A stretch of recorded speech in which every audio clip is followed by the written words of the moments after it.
Before you go to sleep tonight, I want you to do something simple. Pause this video and check your door. Make sure it's locked, not once, but twice. Because the stories you're about to hear are not just stories. They were shared by real people who believed they were completely safe inside their homes. But safety can be an illusion. And sometimes, the line between outside and inside disappears. If you have a real horror story, something you experienced, something that still bothers you, something you've never told anyone, you can send it to this channel. Your story might be featured in the next video. Now, turn off the lights, put on your headphones, and listen carefully. Story 1. The Midnight Knock. Max never liked silence, not the peaceful kind, but the kind that feels heavy, like something is waiting. That night, the silence felt different. It was 2:32 a.m. He didn't wake up suddenly. There was no loud noise, no nightmare, just a slow, uneasy awareness, as if his body woke up before his mind did. His eyes opened, staring into the darkness of his ceiling, and for a few seconds, everything was completely still. Then, tap. His eyes shifted toward the door. He held his breath. Maybe it was nothing. Pipes, wood settling. Then again, tap, tap. This time, clearer, more deliberate. Max slowly sat up. His room felt colder than usual. He reached for his phone. 2:32 a.m. The knocking came again. Not loud, not aggressive, just patient, as if whoever or whatever was outside knew he was awake. Max swung his legs off the bed. The floor felt ice cold. He stood there for a moment, listening, waiting for it to stop. It didn't. Instead, it changed. Tap, tap, tap, slower, controlled, intentional. He stepped out of his room. The hallway stretched ahead of him, darker than it should have been. The air felt wrong, thick. As he got closer to the door, the knocking stopped. Just like that. Silence again. Max stood there, staring at the door, his reflection faintly visible in the peephole. He leaned closer, looked through it. The hallway outside, empty, completely empty. No movement, no shadows. He stepped back. His voice sounded weaker than he expected. No response. Open the door. Max's chest tightened instantly because the voice wasn't unfamiliar. It was his voice, exactly his voice. Same tone, same rhythm, same breath between words. He stumbled back, his mind racing, trying to find a logical explanation. Recording? Someone playing a prank? But who would know his voice that well? His blood ran cold. He had never introduced himself to anyone in that building. Open the door, this time louder, more urgent. The handle suddenly jerked. Once, twice, then violently. Bang, bang, bang. The door shook in its frame. Max turned and ran back to his room, locked the door, pressed his back against it. The knocking continued, louder, closer, and then it changed again. It wasn't coming from the front door anymore. It was coming from the hallway, inside the apartment. Tap, tap, tap, right outside his bedroom. Max covered his mouth, trying not to make a sound. The handle of his bedroom door moved slightly, then stopped. Silence. Minutes passed, or maybe hours. He didn't know. Eventually, the sounds faded, and when morning came, everything looked normal. But when he checked the CCTV footage, there was one detail he couldn't ignore. At 2:32 a.m., the audio picked up knocking, but the camera showed his apartment door slightly opening from the inside. Story 2. Unlocked. Sarah believed in routines, not because she was obsessive, but because routines made things predictable, and predictable things felt safe.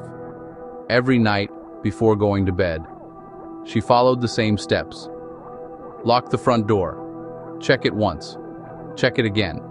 Then turn off the lights and walk back to her room. It was something she never forgot, never skipped, and that night was no different. At least, that's what she thought. The clock beside her bed read 3:15 a.m. when her eyes opened. Not suddenly, not in panic, just slowly. As if something had gently pulled her out of sleep. Her room was dark, quiet. But something felt wrong. Not something she could see, but something she could feel. A heaviness in the air. She stayed still, staring at the ceiling, listening, waiting for a sound, any sound. That could explain why she was awake. Nothing. And then, slowly, her eyes shifted toward her bedroom door. It was slightly open, just a few inches, enough for darkness to spill into the room. Her breathing changed instantly. Because she remembered, very clearly, closing it, completely. She sat up slowly. The bed sheets felt colder than they should have been. She reached for her phone, turned on the flashlight, and stared at the door. It didn't move. It just stayed there, slightly open, like it had been waiting for her to notice. She told herself it was nothing. Maybe she hadn't closed it properly. Maybe air pressure. Maybe something small. But deep down, she didn't believe it. She got out of bed. Each step toward the door felt heavier. The silence in the house wasn't normal anymore.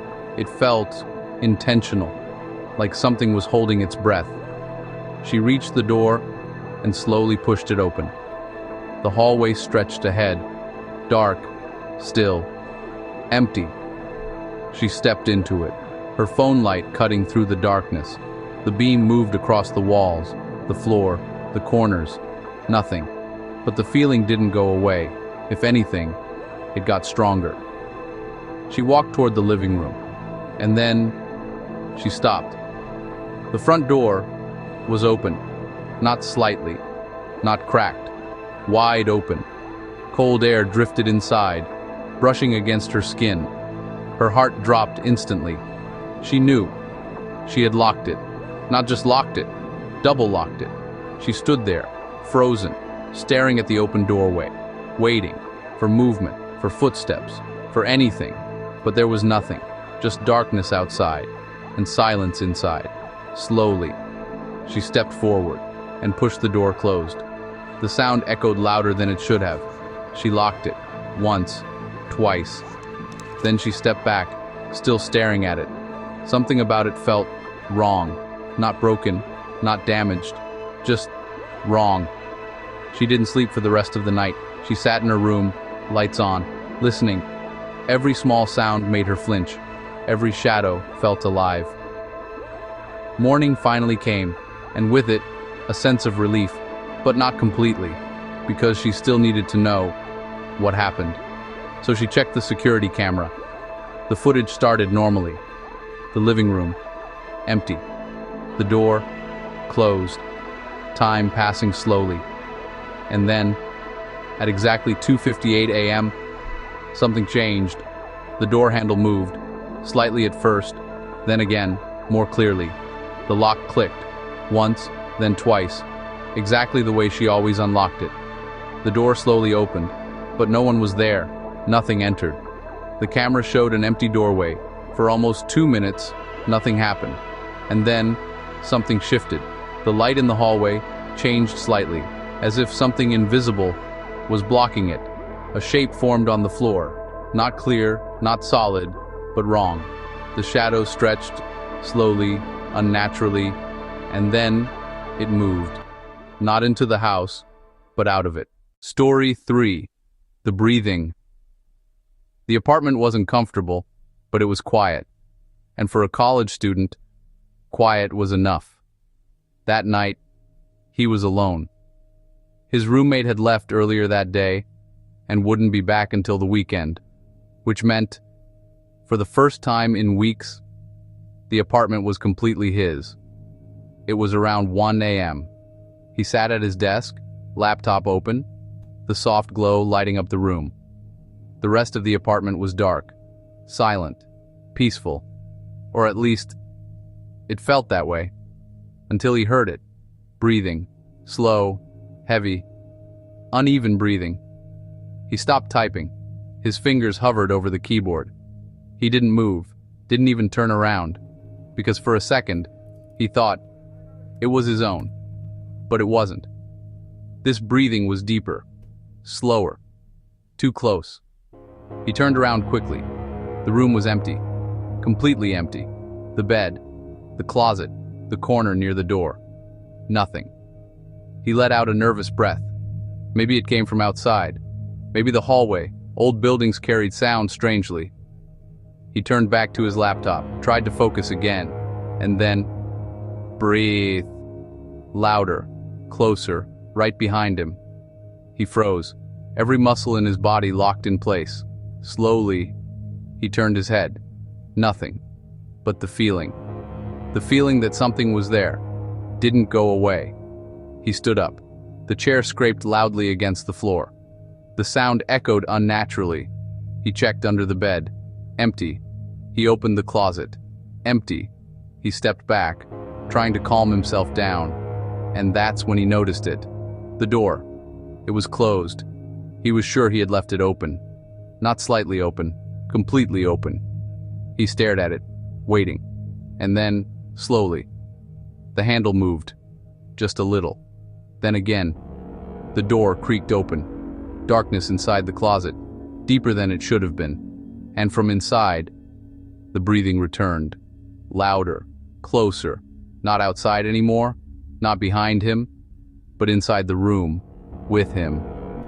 He didn't move, because deep down, he understood something terrifying. The breathing had never entered the room. It had always been there.